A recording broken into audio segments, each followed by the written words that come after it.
Were all the old members there? I'm sorry? Were all the old band members? Were they invited? I have no idea. You'd have to ask Gene. Bruce was there, I didn't right? well, Bruce was there, yeah. But I didn't do the... I have no idea who was invited. I was a guest, just like everybody else. I don't have anything to do with who they invited or not. You don't think Gene invited Vinny? That I could probably safely say no. You. How do you feel about the reunion, Black Sabbath? Well, I'm a big Black Sabbath fan, and I love personally. I'm friends with Bill Ward, and I think I love Bill's drumming style, especially all the early records. Bill played so unique and very great. I mean, he's a great drummer, very underrated. So, and he's one of the nicest. He's one of the nicest people you'll ever meet. I mean, people always ask you about when you meet different musicians or rock stars, whatever you want to call it. But he's one of those guys that's really, really a nice guy, genuinely nice guy. And I always loved his drumming because, you know, for me, I went and saw that when he did the first reunion. I think it was that 98? 98? And I thought it was so good that I went the second night when they played the Forum in LA, and it was great. So I heard they're going to make a new record, so that would be interesting to see what they come up with, and I think it'll be cool. I'd like to go see it. And how about Ozzy? Is he in the same category as Ace Frehley? Oh, I don't know. What do you mean by that? As far as what? Out of space. Oh, I don't know. I mean, I think a lot of times it's an act. Like, people always ask me questions about Gene's TV show, something that happened. What about this? What about that?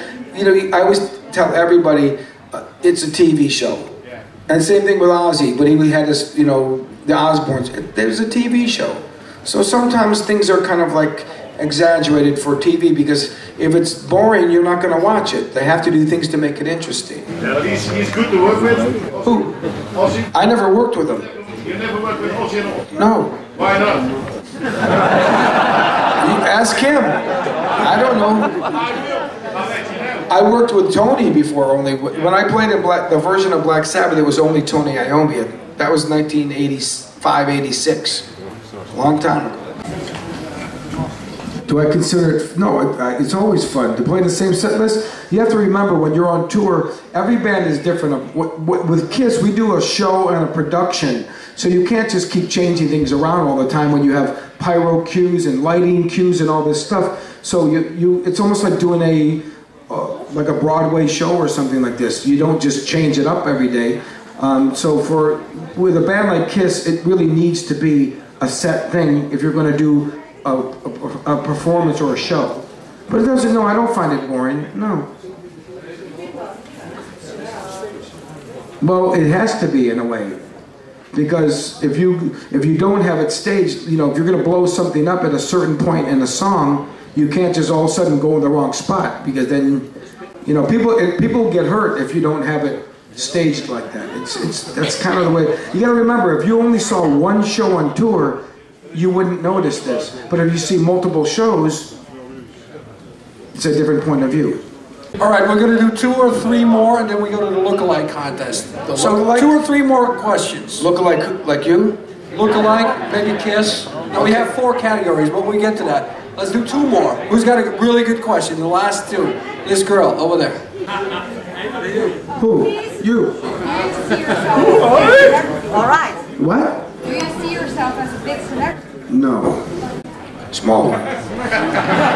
No, honestly, I don't ever think about this kind of thing, because to me, I think many people use this term rock star very loosely. For me, a rock star is like David Bowie, Elton John, you know, Gene or Paul. Those are rock stars. Mick Jagger, those are rock stars.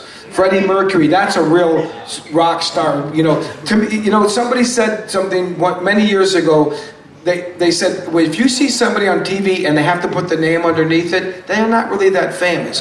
Famous people, you don't have to put the name underneath them. You know like, for example, if we see the President of the United States or the President of your country, you don't have to put their name. You know who it is right as soon as you see it.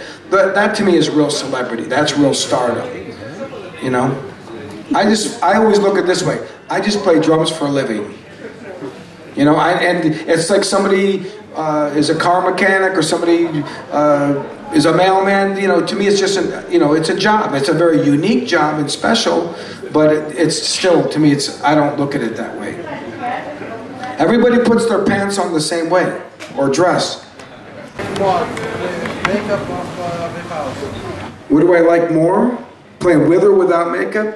Well, that's kind of a good question, because I have to say, well, it's a lot easier to play without because you can just walk on stage and it's easy. Being in KISS is a lot of hard work. People don't realize it's always long days. You know, from the time you travel, do sound check, and then get ready for makeup, do meet and greets, and play the show and the cleanup. It's a lot more work than being in a band that doesn't have this kind of, big show. So the responsibility and the time and the work being in a band like KISS is a lot different. It's a lot easier for me when I was playing, for example, with Alice Cooper. I would just go up to the stage maybe 20 minutes before and warm up a little bit and walk on stage, and that's it.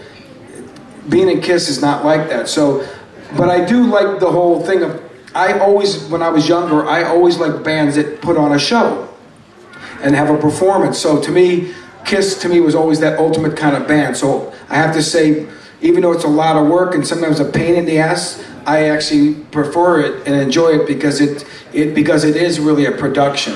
And to me, that's the kind of band I always wanted to be in, a band that really puts on a show.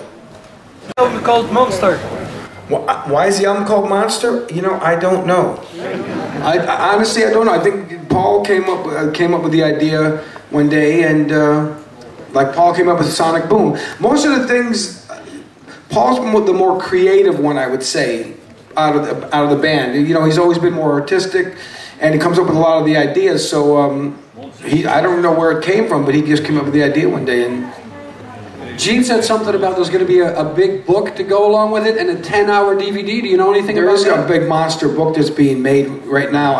Not sure when it's going to come out, but I think it's about, it's like this big. I'm not kidding. It's like this tall. It's going to be huge. Is it like history? I think you're going to need like a little hand truck to wheel it around. It's serious. It's going to be like this giant book.